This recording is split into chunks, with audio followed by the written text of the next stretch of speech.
Bom dia, irmãos.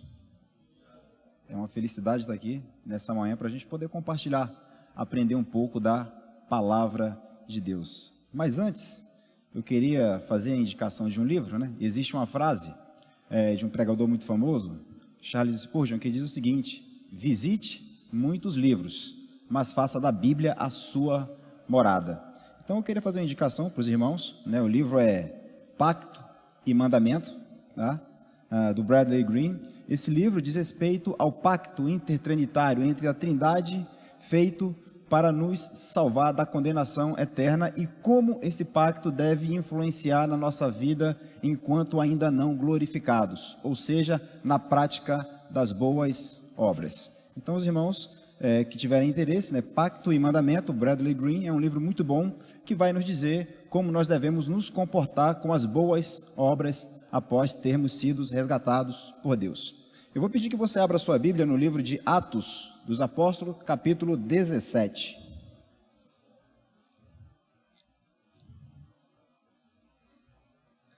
Atos dos Apóstolos, capítulo 17.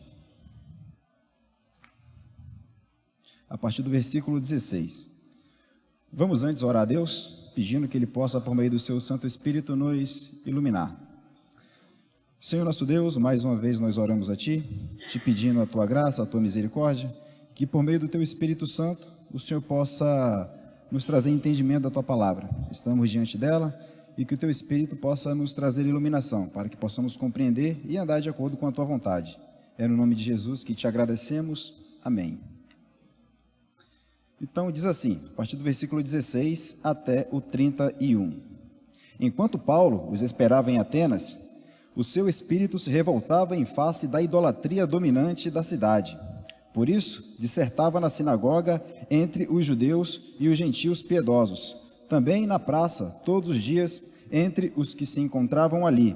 E alguns dos filósofos epicureus e estoicos contendiam com ele, havendo quem perguntasse: que quer dizer esse tagarela? E outros: parece pregador de estranhos deuses, pois pregava a Jesus e a ressurreição. Então, tomando consigo, o levaram ao Areópago, dizendo: poderemos saber que nova doutrina é essa que ensinas? Posto que nos trazes aos ouvidos coisas estranhas, queremos saber o que vem a ser isso. Pois todos os de Atenas e os estrangeiros, residentes de outra coisa, não cuidavam senão dizer ou ouvir as últimas novidades. A partir do versículo 22. Então, Paulo, levantando-se no meio do Areópago, disse: senhores atenienses, em tudo vos vejo acentuadamente religiosos, porque, passando e observando os objetos de vosso culto, encontrei também um altar ao Deus no qual está escrito: ao Deus desconhecido. Pois esse que adorais sem conhecer é precisamente aquele que eu vos anuncio, o Deus que fez o mundo e tudo o que nele existe, sendo ele Senhor do céu e da terra. Não habita em santuários feitos por mãos humanas, nem é servido por mãos humanas, como se de alguma coisa precisasse, pois ele mesmo é quem a todos dá a vida, respiração e tudo mais. De um só fez toda a raça humana, para habitar sobre toda a face da terra, havendo fixado os tempos previamente estabelecidos e os limites da sua habitação, para buscarem a Deus, se porventura, tateando, o possam achar, bem que não está longe de cada um de nós, pois nele vivemos e nos movemos e existimos, como alguns dos vossos poetas têm dito, porque dele também somos geração. Sendo, pois, geração de Deus, não devemos pensar que a divindade é semelhante ao ouro, à prata ou à pedra, trabalhados pela arte e imaginação do homem. Ora, não levou Deus em conta os tempos da ignorância. Agora, porém, notifica aos homens que todos em toda a parte se arrependam, porquanto estabeleceu um dia em que há de vir julgar o mundo com injustiça por meio de um varão que destinou e acreditou diante de todos, ressuscitando dentre os mortos. Só para contextualizar esse texto, né, os judeus durante a sua história sofreram muitas diásporas, né, foram espalhados no mundo, seja levados como escravo, e como eles não tinham o templo para oferecer sacrifício e cultuar a Deus, eles criavam sinagogas. E quando Paulo inicia o seu ministério, ele começa pregando na sinagoga e nas praças, como diz aqui o texto. E como está no mundo grego em que a filosofia se predominava e todos queriam saber acerca das novidades, os epicureus e os estoicos, só para a gente ter uma ideia de quem é epicureus, para quem conhece o movimento hippie de hoje, é uma ideia do que é o epicureu, obviamente que é uma forma bem sintetizada de falar, mas para quem conhece o movimento hippie, é os epicureus daquela época, e para quem conhece hoje o chamado coach, ou a teologia do coach, são os estoicos, só para a gente fazer um paralelo. Tá? Então eles ficavam curiosos, queriam saber o que Paulo estava falando. E aí Paulo começa então a falar, é levado ao aerópago para então falar do que ele estava falando sobre Jesus Cristo. Mas antes de a gente poder trazer aqui o que Paulo está tratando sobre, falando para esses filósofos que estavam curiosos, eu quero trazer alguns pontos, né, para a nossa realidade. Veja, nós olhamos para a realidade e nós fazemos uma interpretação dela.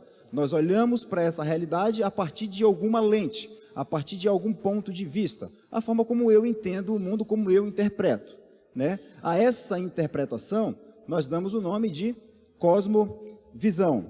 E o grande ponto é o seguinte, né? Essa cosmovisão, ela é cristã ou ela é pagã? Como nós interpretamos essa realidade que nos cerca, né? Então, a cosmovisão cristã, né, a forma como o cristão interpreta a realidade, ela tem sido influenciada por correntes filosóficas de pensamentos lá do século I, como Epicuro, como os epicureus, como os pensamentos estoicos. Então, a cosmovisão cristã tem sido infectada de alguma maneira por esse tipo de pensamento. E o que isso nos traz? Isso nos mostra que a verdade em nossos dias, ela tem sido subjetivada, né? O valor absoluto, a verdade absoluta, as verdades eternas têm sido subjetivada e cada indivíduo em nosso tempo tem, então, tido a sua opinião, né? Ou seja, eu tenho a minha opinião, você tem a sua, então respeitem as nossas opiniões, mesmo sendo divergentes, e cada um vive a sua vida como você quiser. Então, a gente vai entrar no campo de relativismo, ou seja, a verdade absoluta, ela não existe mais, né? A verdade absoluta, ela não existe mais. Então, a cosmovisão cristã,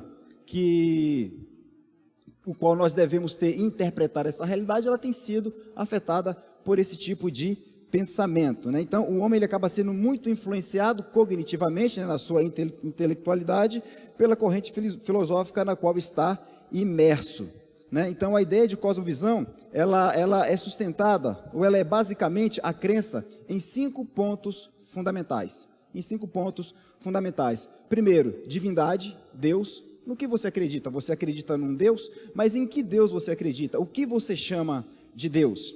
O segundo ponto, o universo. O universo é o próprio Deus? Para alguns, sim. Como você entende que funciona o universo? O terceiro ponto, o conhecimento sobre Deus e sobre o universo. Que conhecimento você tem sobre Deus? Que conhecimento você tem sobre o universo? A humanidade, por fim, o quarto ponto, a moralidade.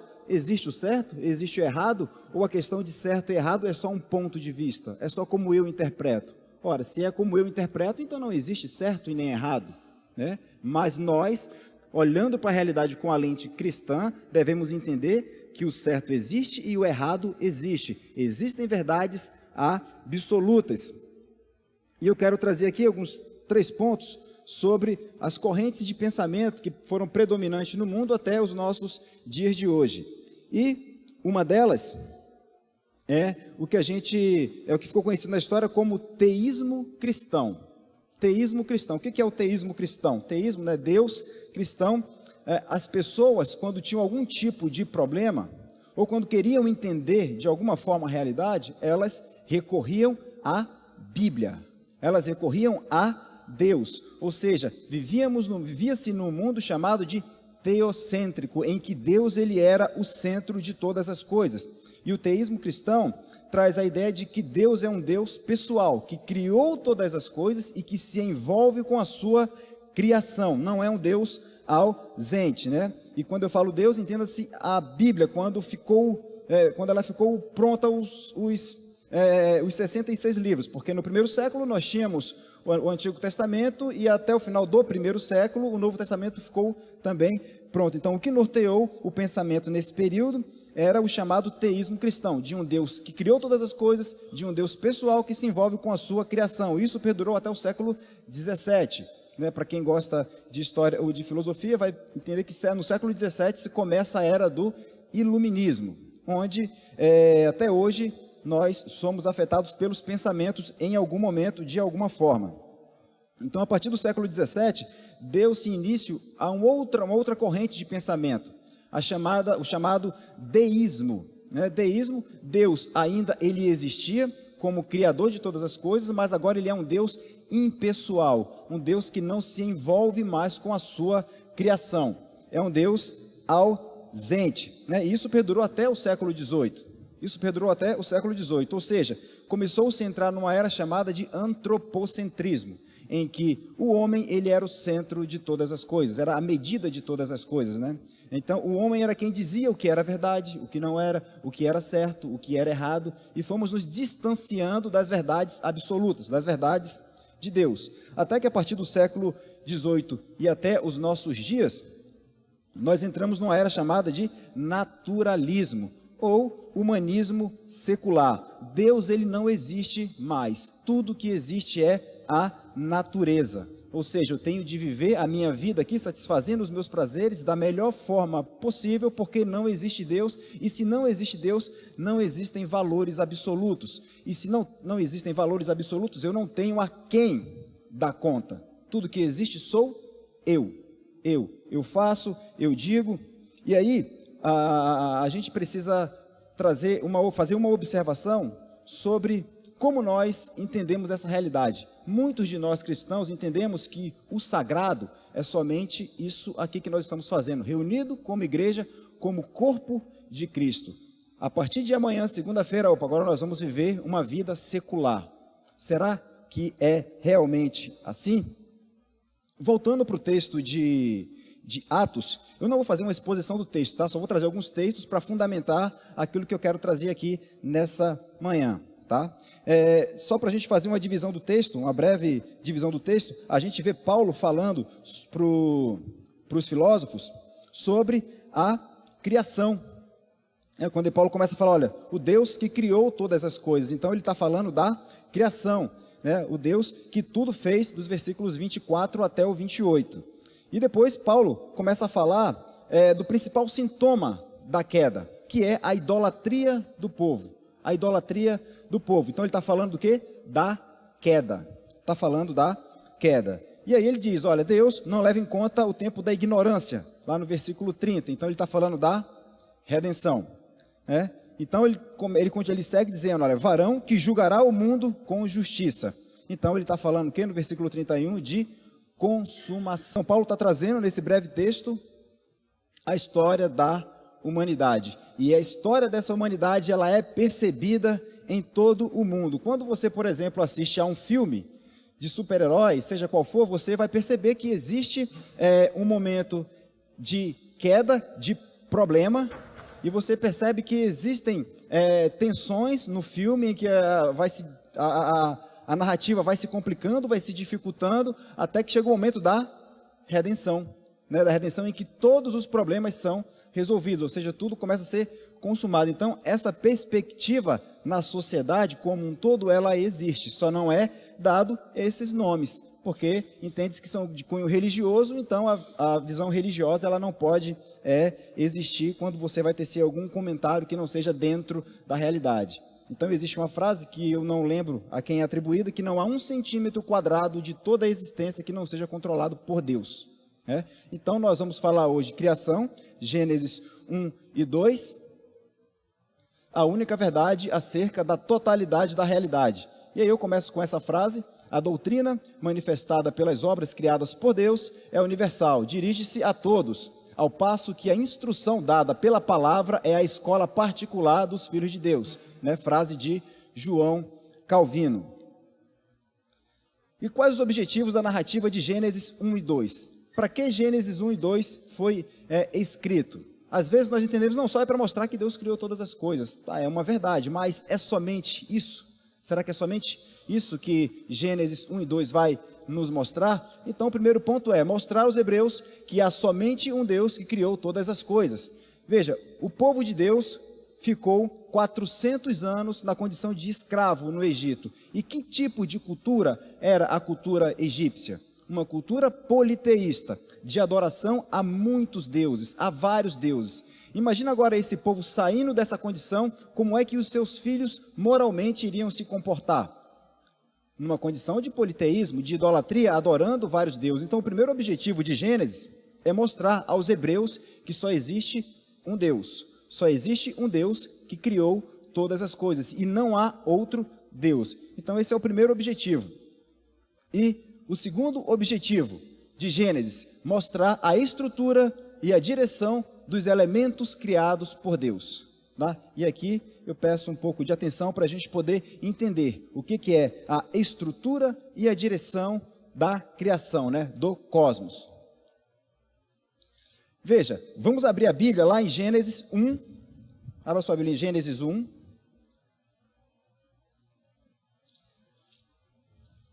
Gênesis 1, vamos ler os versículos 3, 6, 9, 14, 20 e 21. O que esses versículos têm em comum? O que esses versículos nos mostram? Gênesis 1, 3. E disse Deus. Né? E disse Deus. O versículo 3. E disse Deus, né? O versículo 6, e disse Deus. O versículo 9, disse também Deus. O 14, disse também Deus. O versículo 20, disse também Deus. E o 21, e o 20, e o 20, e disse também Deus. Veja, nesses versículos está lá, e disse Deus. O que isso significa? E disse Deus. O que a gente chama, veja, quando tentar fazer uma ilustração, por que chove? Por que chove? Porque nós temos a energia do sol, na água que está na superfície, ela evapora, forma gotículas de água, então atinge uma certa densidade, então a chuva acontece. Ou seja, a chuva é função da evaporação, né? Por isso, então, é que chove. E disse Deus. Isso significa que nós temos aqui em Gênesis uma função criacional. O que isso significa? Isso significa que os elementos da criação funcionam como Deus os estabeleceu que funcionasse, como Deus, antes do ato criacional, determinou que eles funcionassem, né? E disse Deus, né? Vamos lá agora em João 1, do 1 ao 3. João 1, do 1 ao 3.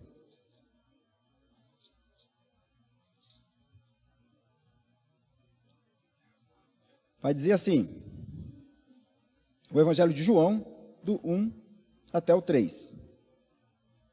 No princípio era o Verbo, e o Verbo estava com Deus, e o Verbo era Deus. Ele estava no princípio com Deus. Todas as coisas foram feitas por intermédio dele, e sem ele, nada do que foi feito se fez. Né? A palavra usada para verbo é a palavra logos. O que essa palavra significa? Nós entendemos que Deus planejou toda a criação, e o Deus Filho foi lá e executou toda a criação. Mas Deus criou todas as coisas por meio da sua palavra. E João vai dizer que a palavra é Cristo. E a palavra que ele usa é logos no texto original. Essa palavra, ela tem um sentido de ela tem um significado de razão, lógica, sentido, cálculo. É uma palavra meio que completa, que abrange muitos conceitos. Isso significa que as coisas criadas por Deus, elas não são vazias de significado. Existe um significado para todos os elementos que Deus criou.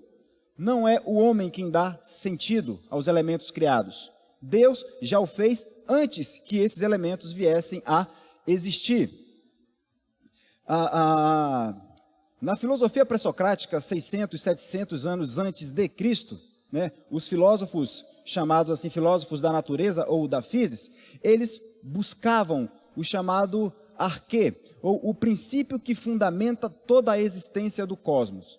Eles buscavam o significado, eles buscavam o que é que tem em todo lugar que fundamenta toda essa existência. Ou seja, eles já estavam caminhando para uma descrença na chamada cosmogonia dos deuses gregos, em que havia Urano, havia Gaia, havia um caos, e que os deuses foram então colocando em ordem toda a criação. Eles começavam a desacreditar isso. Não, existe um princípio que fundamenta toda a criação. Então eles buscavam esse princípio que era chamado de arquê.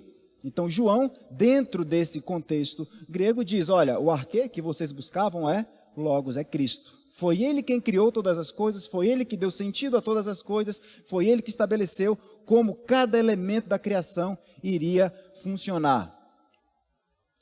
E aí, a sequência do texto diz assim, e disse Deus, e assim se fez. Veja, Deus planeja o elemento que ele vai criar. Ele dá nome. O nome não é vazio de significado, o nome tem um sentido, tem uma razão. Deus estabelece como esse elemento vai funcionar antes mesmo desse elemento vir a existir. Vamos ler lá em Gênesis 1, 7, 9, 11, 15 e 24 e o 30. Voltando para Gênesis.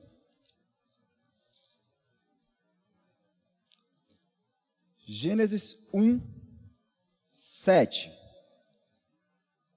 Lá no final. E assim se fez. O 9. E assim se fez. O 11, e assim se fez. O 15, e assim se fez. O 24, e assim se fez. E o 30, e assim se fez. Veja, e disse Deus. Então ele diz o elemento criacional que virá a existir. Quando ele diz, ele já estabelece o sentido, o significado, ele já diz como vai funcionar. E depois o que acontece, e assim se fez. Ou seja, o elemento da criação, ou o elemento criacional, ele veio à existência exatamente como Deus o planejou, exatamente como Deus disse que ele viria. Exatamente como Deus disse que ele viria. E assim se fez. E assim se fez. Ou seja, o elemento da criação existindo exatamente como Deus os planejou. Exatamente como Deus os planejou. Ou seja, os elementos da criação não surgem vazios de significado. Não é o homem, né, a medida de todas as coisas, como é a corrente filosófica que predomina em nosso meio nos dias de hoje, trazendo aí uma ideia de relativismo em que as verdades absolutas elas não existem. Então os elementos vieram à existência já com os seus significados e com os seus princípios de funcionabilidade. E Deus viu que isso era bom. Continuando em Gênesis 1:4. Olha o que vai dizer, né? No versículo 4. E viu Deus que a luz era boa. Né? O 4, o 10. E viu Deus que isso era bom. O 12. E viu Deus que isso era bom. O 18. E viu Deus que isso era bom. O 21. E viu Deus que isso era bom. O 20, o 21, 25. E viu Deus que era bom. O 31. E viu Deus tudo quanto fizera, e eis que era muito bom. Ou seja, Deus pensa nos elementos da criação, ele diz como ele chama pelo nome esses elementos da criação. Os nomes não são vazios de significado, eles vêm à existência exatamente como Deus disse que eles viriam, e isso era bom. Deus disse que isso tudo era muito bom. Tudo era muito bom. Ou seja, os elementos da criação funcionam exatamente como Deus os planejou. Alguém pode alterar a lei da gravidade? Alguém pode alterar a lei da termodinâmica? Ninguém pode mexer nisso, porque Deus disse como eles viriam existir e como eles iriam funcionar. E aí eu quero que você veja agora algo interessante. Nós estamos falando aqui de estrutura e direção da criação. Como o homem foi formado? Como o homem foi formado? Então nós vemos que existe uma função criacional. Que função é essa? E disse Deus. E disse Deus. A gente pode chamar isso de uma função criacional. É a lei que determina como esse elemento vai funcionar após criado. Abra a Bíblia, por gentileza, em Gênesis 1, 26.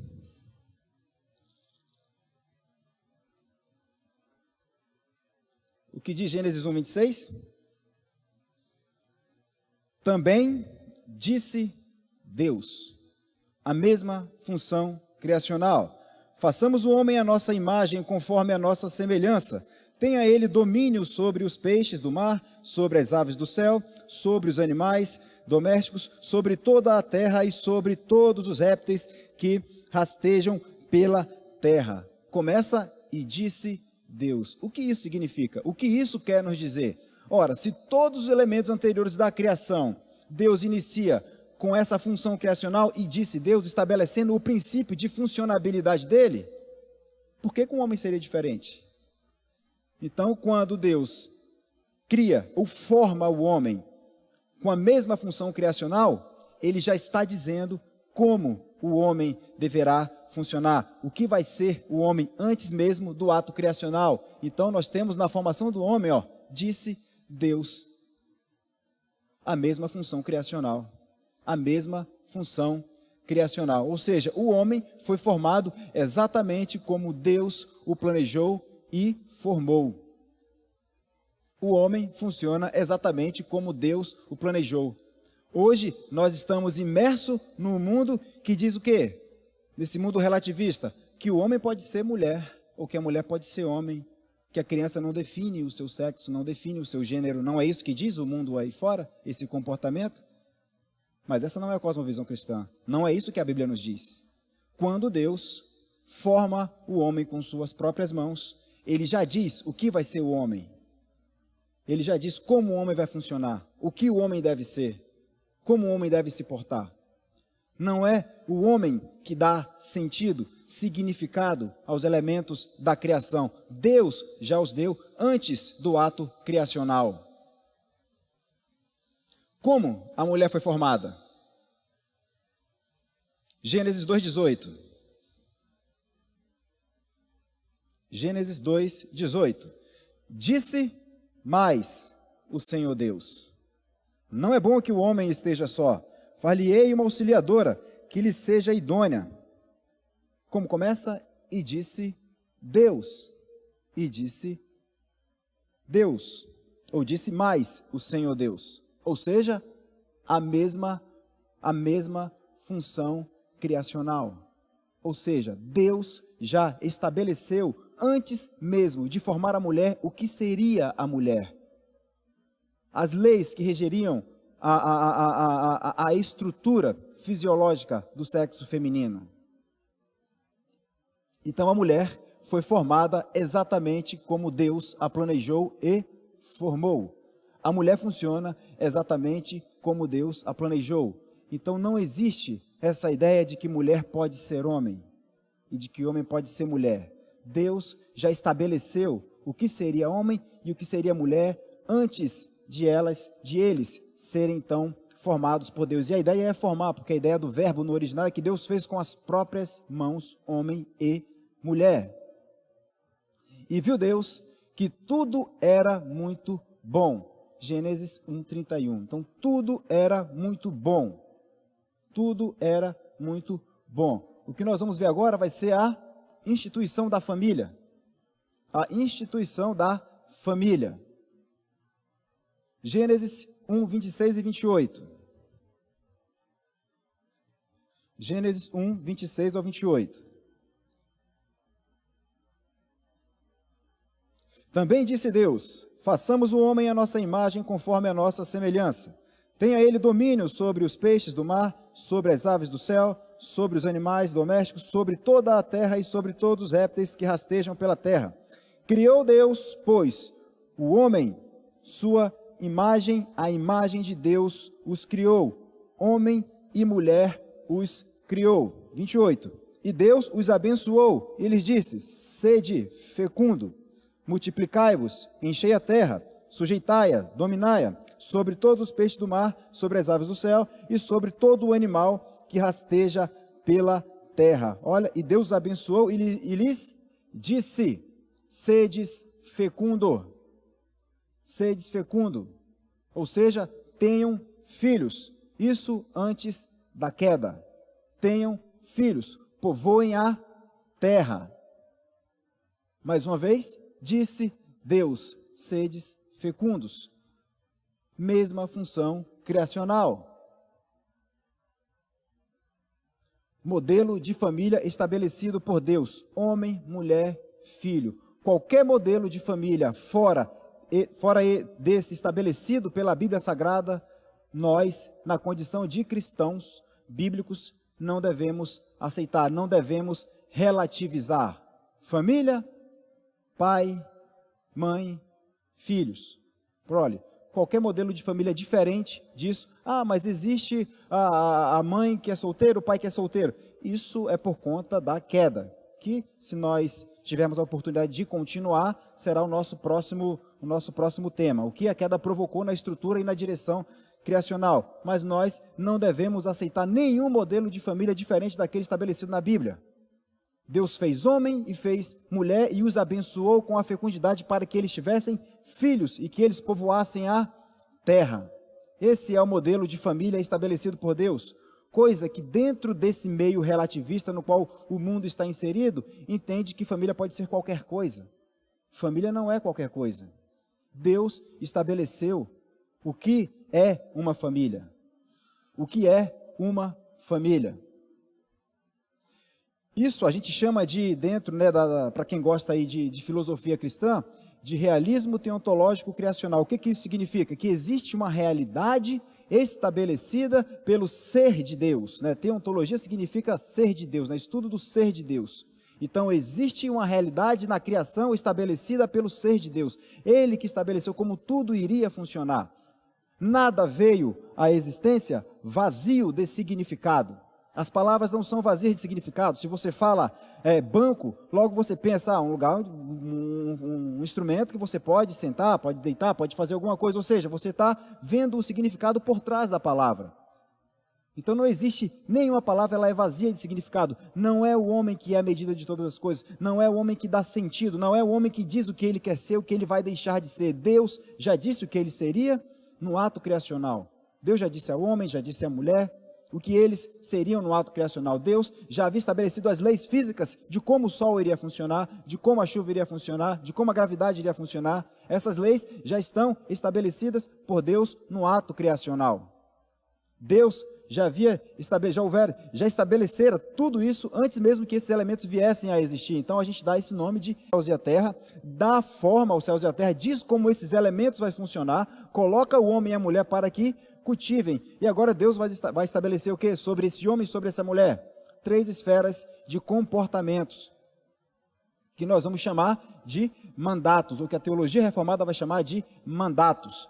Né? Quais são eles? São o mandato espiritual, o mandato social e o mandato cultural, nessa ordem. Espiritual, social e cultural, nessa ordem. Relacionamento com Deus, o mandato espiritual. O mandato social, relacionamento com o próximo. E o mandato cultural, relacionamento com a criação. E esses mandatos todos são para a glória de Deus. Todos eles para a glória de Deus. Vamos tentar discorrer aqui em cada um deles. Mandato espiritual. Gênesis 2, 16 e 17.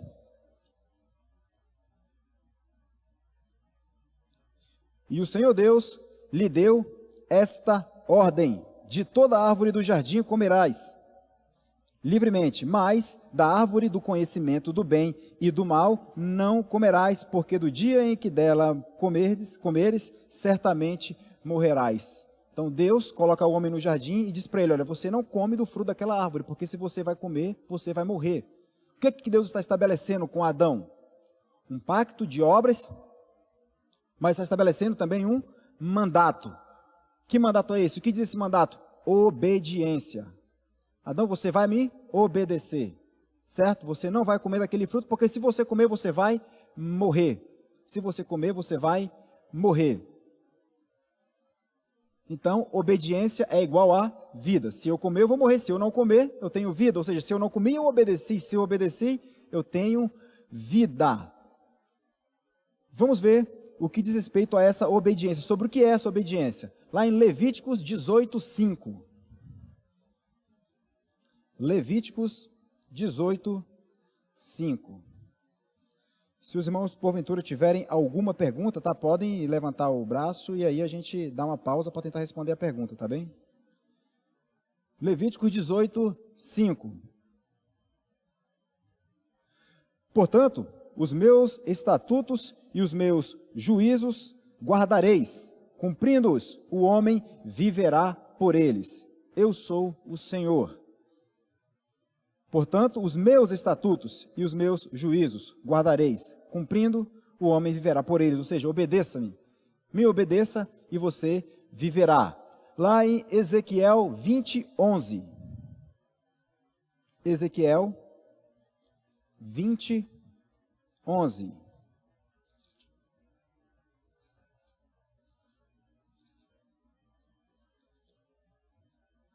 Ezequiel 20:11. Diz assim, Ezequiel 20:11. Dei-lhes os meus estatutos e lhes fiz conhecer os meus juízos, os quais, cumprindo-os, o homem viverá por eles. Cumprindo os estatutos de Deus, o homem viverá por eles. Lá em Lucas, não, estou com problema de vista, viu? Acho que ele está maior. Lucas 10:25.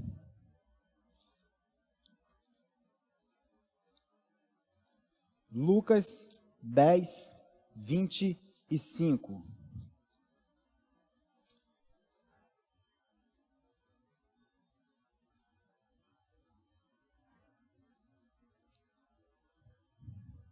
Lucas 10:25 diz assim: E eis que certo homem, intérprete da lei, se levantou com o intuito de pôr Jesus à prova e disse-lhes: Mestre, que farei para herdar a vida eterna? Então Jesus lhe perguntou: Que está escrito na lei?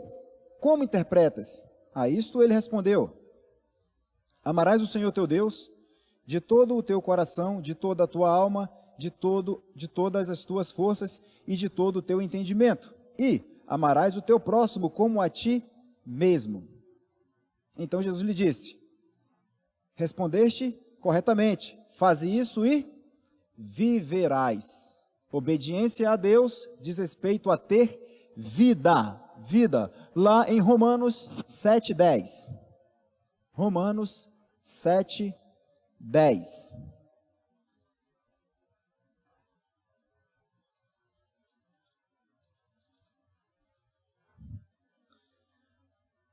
Romanos 7:10.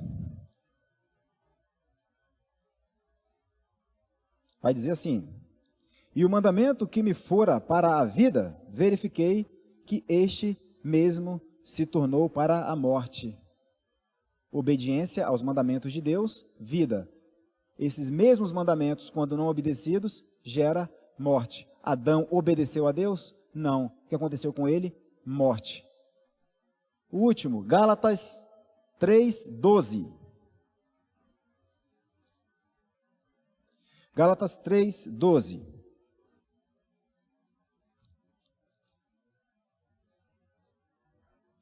Diz assim: Ora, a lei não procede da fé, mas aquele que observa os seus preceitos, por eles viverá. Os preceitos da lei. Ou seja, não obediência a Deus gera morte. É sobre isso, a respeito disso que trata o mandato espiritual. Adão, você me obedece. né? Lembrando que Adão está na condição de nosso representante diante de Deus. Se Adão desobedeceu a Deus, nós, por natureza também, o desobedecemos. Então, a lei que se trata é o decálogo, ou são os 10 mandamentos, né? Os 10 mandamentos são a lei a qual esses versículos, os quais nós lemos aqui, se referem. Ou seja, Deus fez com Adão um pacto das obras. Vamos abrir lá em Oséias. Oséias 6, 7.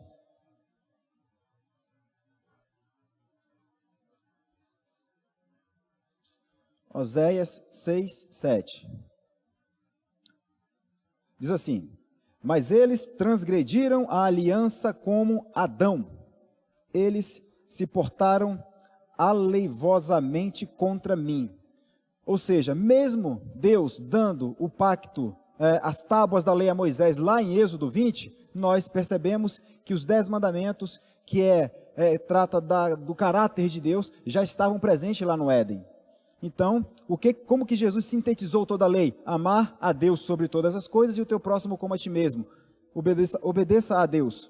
Então, a mesma coisa, Deus havia dado a Adão essa instrução. Adão, me obedece e viverás.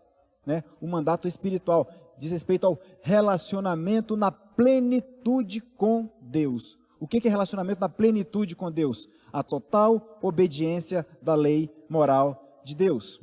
E como que nós vamos conseguir fazer isso? É impossível, né? É impossível.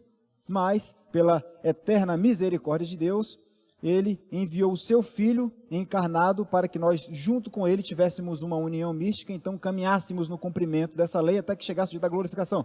Mas isso aqui diz respeito à doutrina do pacto, não é dela que nós estamos falando aqui agora. Estamos falando da estrutura e direção dada por Deus no cosmos. Né? Ou seja, nós entendemos que a obediência plena à lei diz respeito à obediência ao decálogo. E quando se obedece às leis de Deus, se tem vida. Se não obedecem, se tem morte, né? Todos pecaram e destituídos da glória de Deus estão. Por quê? Porque ninguém é capaz de obedecer à lei na plenitude. Deus exige a total obediência aos 10 mandamentos. A lei não obedeceu, é morte. Mas hoje nós temos um segundo representante. Se nós tínhamos o primeiro que falhou, nós temos o segundo que é perfeito, Cristo, que obedeceu toda a lei. Que obedeceu toda a lei. O segundo mandato, social. Lá em Gênesis 1, 27 e 28. Gênesis 1, 27 e 28. Criou Deus, pois, o homem à sua imagem. A imagem de Deus os criou, homem e mulher os criou. Então Deus agora cria a dimensão social dos elementos da criação. Mais uma vez, Deus estabelece o princípio de funcionalidade de cada elemento da criação antes que ele viesse a existir. Eles não vêm vazios de significado. Deus já deu a eles o sentido. E agora Deus cria a dimensão social. Ou seja, essa ideia de que você precisa se amar, você precisa olhar no espelho e dizer que você pode, não. Deus nos criou para amar a Deus e amar ao próximo. Foi assim que Jesus sintetizou a lei. Amar a Deus sobre todas as coisas e o próximo como a ti mesmo. Essa ideia de amor próprio, ela não me parece ser uma ideia bíblica, porque se nós amamos a Deus, nós amamos o próximo. Se dizemos que amamos a Deus e odiamos o próximo, somos mentirosos. Então Deus estabelece a dimensão social dentro da criação. E Deus abençoou com a fecundidade. Dimensão social, família, filhos, outras famílias, outros filhos. E assim a terra deveria ser povoada. Essa foi a estrutura e a ordem que Deus deu à criação. Essa foi a estrutura e a ordem que Deus deu à criação. Família, homem, mulher, filhos. Dimensão social, vocês vão se relacionar entre si. Para quê? Para a glória de Deus. Para a glória de Deus. Ensina o teu filho no caminho que ele deve andar, para que quando ele cresça não se desviará dele. Diz respeito aos ensinamentos da lei de Deus. Então vocês vão viver agora para a minha glória. né? Ou seja, a dimensão social, né? Mandato social à sociedade. Ou seja, não existe, tem um movimento hoje muito comum aí também, que é o movimento dos desigrejados. Aquele, não, eu posso buscar Deus em casa, eu posso assistir na internet, né? Eu posso assistir de casa aqui, que não tem problema nenhum, eu estou buscando a Deus também. Mas espera aí, você está substituindo a reunião com o corpo de Cristo na igreja para ficar em casa se isolando porque você entende que se sente melhor assim? Eu sinto muito em dizer, mas isso não é um pensamento cristão, não é um pensamento bíblico, porque Deus criou a dimensão. E congregar está reunido junto com o corpo de Cristo, num lugar em que Deus, pela misericórdia e graça, estabeleceu para que nós estivéssemos juntos, é uma obrigação do cristão. Né? Essa de, vou assistir o culto da internet, está tudo bem, eu faço a minha oração, leio, se isolando. Não, isso não é um fundamento bíblico, isso não é bíblico. Deus criou a dimensão social, a dimensão, o mandato espiritual, a dimensão espiritual, o relacionamento do homem para com Deus, e a dimensão social, relacionamento do homem não apenas no seu ambiente familiar, como também em sociedade, com o corpo de Cristo na igreja. Então, Deus cria a dimensão social do homem, a dimensão social do homem, né? E Deus faz o homem o quê? Sua imagem e semelhança. O que isso significa, ser imagem e semelhança de Deus? Né? Uma relação com a Trindade, mas vamos já entender isso aqui. Relacionamento. Vamos abrir lá em Gênesis 1, 26. A gente já leu Gênesis 1, 26, que fala sobre esse relacionamento. Gênesis 11, 7. Né? Gênesis 1, 26, olha, também diz Deus, façamos. Isso aqui é importante a gente poder parar um pouquinho e pensar um pouco sobre isso. Né? Façamos o homem a nossa imagem e semelhança. Façamos. O que significa façamos? Né? Primeira pessoa do plural. Façamos. Quem vai fazer? Nós. Quem são nós? Né? Aqui a gente consegue enxergar uma relação intertrinitária na formação do homem. Uma relação intertrinitária na formação do homem. Deus Pai, Deus Filho e Deus Espírito Santo na formação do homem. Né? Então existe um relacionamento intertrinitário. Existe essa relação da Trindade. A Trindade relacionando entre si, né? Podemos dizer interna corporis, né? Então é a Trindade se relacionando para poder então formar o homem. Lá em 11, 7, olha o que vai dizer Gênesis 11, 7. Muito obrigado, meu amigo. Só um minuto, por gentileza.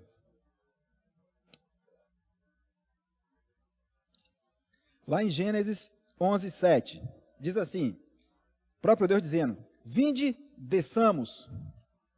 Confundamos ali a sua linguagem para que não entenda a linguagem um do outro. Vinde, desçamos, mais uma vez na primeira pessoa do plural, ou seja, uma ação trinitária, um relacionamento intertrinitário.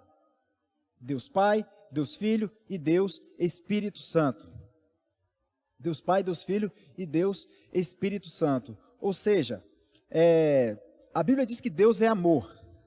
Né? Deus é amor. Lá as epístolas do apóstolo João, Deus é amor. Mas é possível alguém amar a si mesmo ou ama a outro? Eu amo a mim mesmo?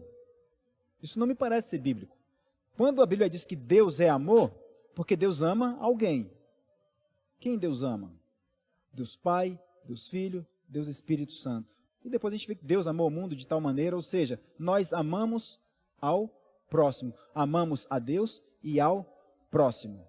Então existe uma relação social, existe essa dimensão social. Né? O ser humano não foi feito para estar isolado sozinho. Existe essa dimensão social. E também imagem e semelhança de Deus não diz respeito apenas a esse relacionamento social. Ela diz respeito também aos atributos de Deus. Alguns de seus atributos Deus comunicou aos homens, que a gente chama de atributos comunicáveis de Deus. Não é esse o ponto, eu só coloquei ali para a gente poder entender que Deus compartilhou conosco alguns de seus atributos, como o amor, a misericórdia, o senso de justiça. Né? Deus compartilhou conosco. Então isso diz respeito ao mandato social. E agora, o último de nossos mandatos, eu espero que dê tempo, é o mandato cultural. Como nós nos relacionamos com a criação? Será que nós entendemos que sagrado é só o que nós fazemos aqui, e a partir de segunda, terça, quarta, quinta, o que fazemos lá fora, tudo é secular? Mais uma vez, não existe 1 centímetro quadrado de toda a criação que Deus não esteja no controle. Gênesis 2:8. Gênesis 2:8. Diz assim: E plantou o Senhor Deus um jardim no Éden, na direção do Oriente, e pôs nele o homem que havia formado. Então Deus cria da forma e coloca o homem. Veja, tudo começa onde? Num jardim.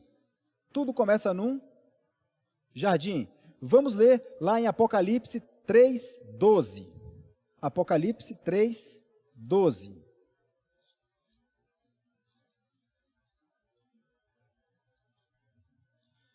Apocalipse 3:12.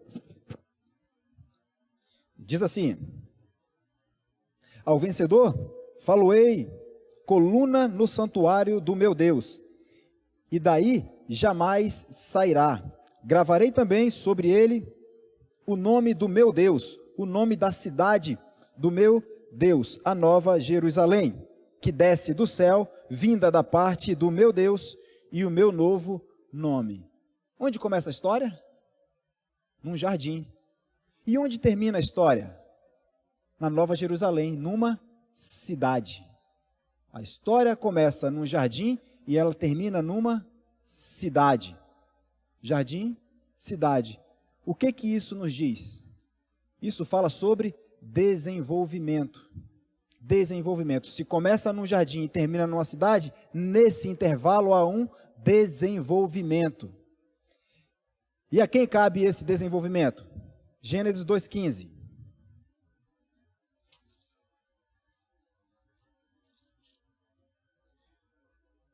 Gênesis 2:15. Tomou, pois, o Senhor Deus ao homem e o colocou no jardim do Éden, para o cultivar e o guardar. A história começa no jardim, termina numa cidade, Deus coloca o homem nesse jardim, para que o homem o cultive, desenvolva-o. Só que tem um problema, Deus não disse como ele deveria fazer isso. Só disse, olha, vai fazer. Te capacitei para que você possa então fazer, desenvolver. Como é que nós nos relacionamos no nosso trabalho? Na faculdade, na escola? Como é que nós nos portamos diante desses afazeres? Nós, de certa forma, estamos desenvolvendo ainda a criação. Olha a tecnologia hoje e o que ela era antes. Isso é desenvolvimento, capacidade que Deus deu ao homem para que ele desenvolvesse a criação. Responsabilidade do homem. Esse desenvolvimento é responsabilidade do homem. A história começa no jardim, termina numa cidade e Deus fala para cultiva. Esse cultivar é de onde vem a palavra também, a palavra cultura. Hoje nós vivemos o que se chama aí de uma guerra cultural. Por que nós vivemos nessa guerra cultural? Porque todas as pessoas elas podem dar a sua posição, a sua visão de mundo à luz do secularismo, à luz do naturalismo, à luz do relativismo, à luz do subjetivismo, à luz de qualquer outra corrente filosófica, exceto o cristianismo. Mas peraí, se você pode trazer a sua posição de como enxergar a realidade através da corrente filosófica na qual você acredita, por que eu não posso usar o cristianismo? Então é uma ideia de abafar o cristianismo. E isso é que nós, na condição de cristãos, não podemos aceitar no nosso dia a dia. Se nós somos cristãos aqui, nós somos cristãos também fora daqui. Fora daqui. A Bíblia diz que nós somos o sal da terra e a luz do mundo. Sal, para que serve o sal? Sal é aquele elemento que serve para não deixar apodrecer aquilo que tem tendência a apodrecer. A carne tem tendência a apodrecer, você coloca o sal para ela não apodrecer. Mas isso, como eu disse, isso aqui faz parte de um outro ponto que é a queda. Nós não vamos falar aqui ainda da queda. Então, Deus coloca o homem no jardim para que ele desenvolva as potencialidades da criação. Se Deus cria os elementos, diz como esses elementos vão funcionar antes do ato criacional, então esses elementos têm potencialidade de desenvolvimento, porque Deus, olha, agora você vai lá e vai cultivar, ou seja, há potenciais a serem desenvolvidos na criação. Vamos lá ver Gênesis 2,19. Diz assim: havendo, pois, o Senhor Deus formado da terra todos os animais do campo e todas as aves do céu, trouxe ao homem para ver como estes lhe chamaria. E o nome que o homem desse a todos os seres viventes, esse seria o nome deles. O que Adão está fazendo aqui? O que a gente pode chamar aí, na biologia, né, de taxonomia, ou uma categorização. Adão está dizendo, olha, isso aqui é uma vaca, isso aqui é um porco, isso aqui é... Então, Adão está fazendo uma taxonomia, uma categorização dos elementos. Está dando nome, está fazendo o quê? Desenvolvendo as potencialidades da criação. Lá em Gênesis 4, do 21 ao 22. 4, isso mesmo, 4, 21 e 22.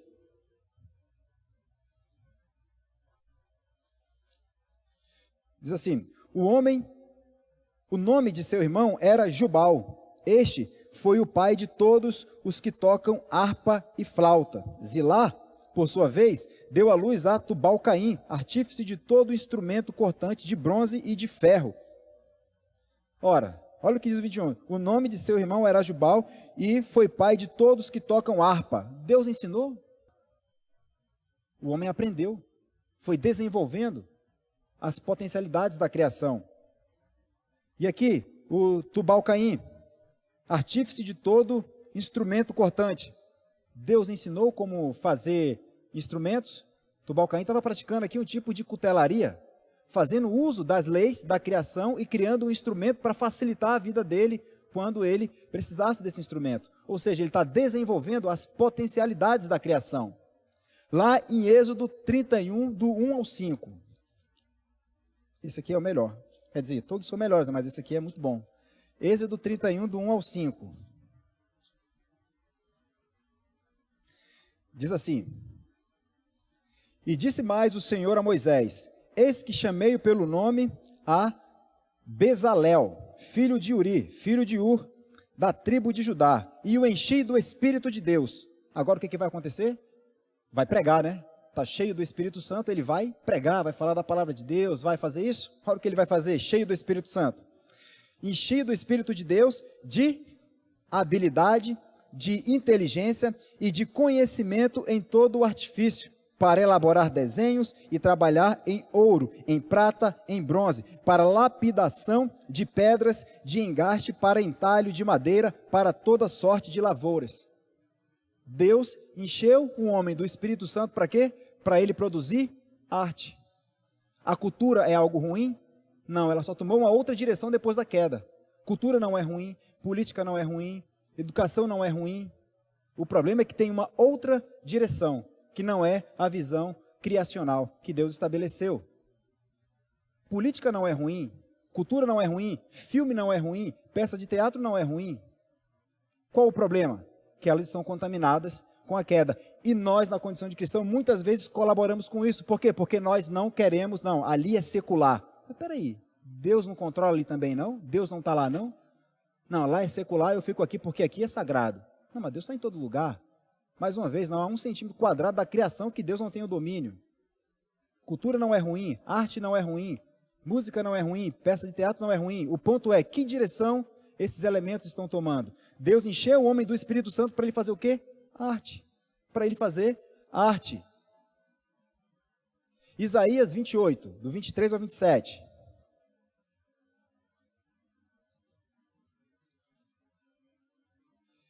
Isaías 28, do 23 ao 27.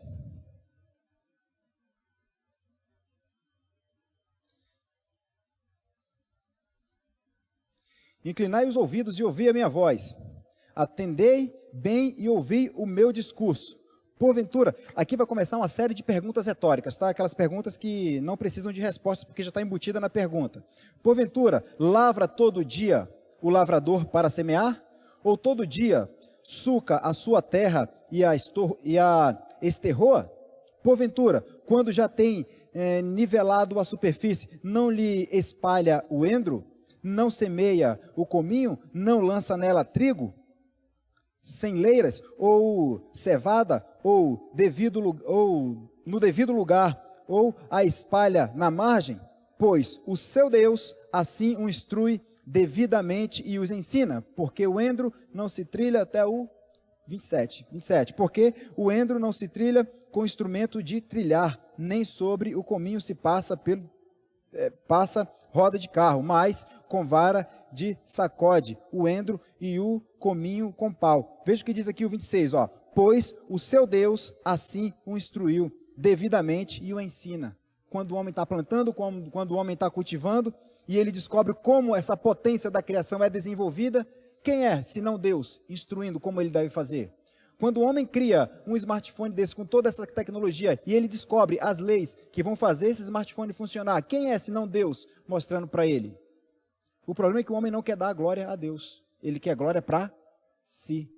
Ou seja, ele desenvolve as potencialidades da criação estabelecidas por Deus, ele descobre como aquilo funciona, é Deus se revelando a ele, mas o que ele faz? Quer a glória para si e não para Deus. Então o homem desenvolve as potencialidades da criação, tendo a intenção de se autogloriar. Depois da queda, o que aconteceu? O principal sintoma do pecado é a idolatria, é o egocentrismo. Hoje nós vivemos em um mundo completamente tomado pelo relativismo moral, onde os valores absolutos não existem, onde as verdades, elas não mais são absolutas, elas não mais existem. E aí eu quero chegar, antes de ir para o último slide, trazer uma última ideia que alguns teólogos holandeses desenvolveram, que é a chamada soberania das esferas. O que isso significa? Isso significa que uma esfera não pode se intrometer na outra, dizer o que outra deve fazer. Veja, qual é a função do Estado? O Estado tem a função de punir a prática do mal e honrar o que pratica o bem. Isso está lá em Romanos 13:3. Então o Estado não tem que dizer para a igreja o que a igreja tem de fazer, é cada um no seu quadrado, cada um no seu lugar. Qual o papel da educação? De quem é o papel da educação? A educação é função dos pais, não é função do Estado. Não é o Estado que educa o seu filho.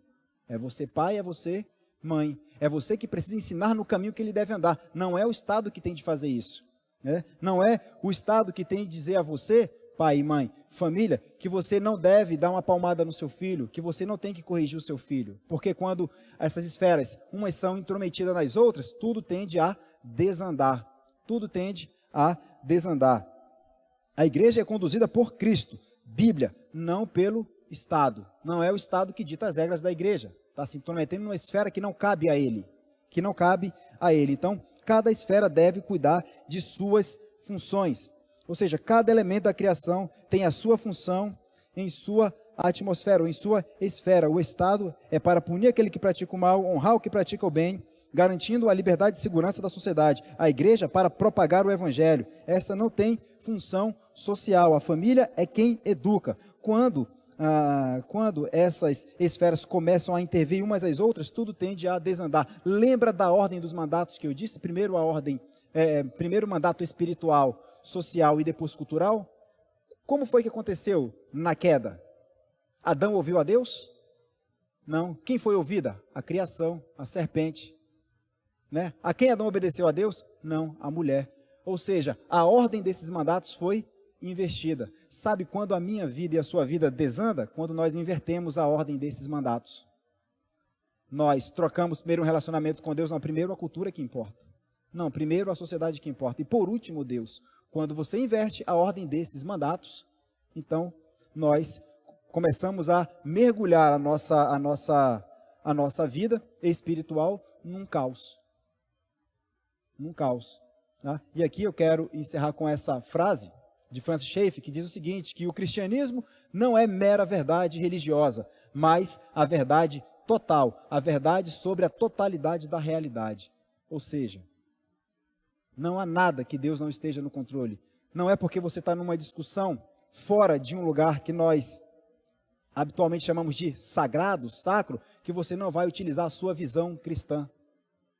Se a pessoa pode usar a visão relativista que ela tem, se ela pode usar a visão subjetivista que ela tem, a visão que ela tem de cunho marxista, ela pode usar, por que eu não posso usar o cristianismo, a minha visão cristã? Por que eu não posso debater com a minha visão cristã? Quer dizer, pode tudo menos o cristianismo?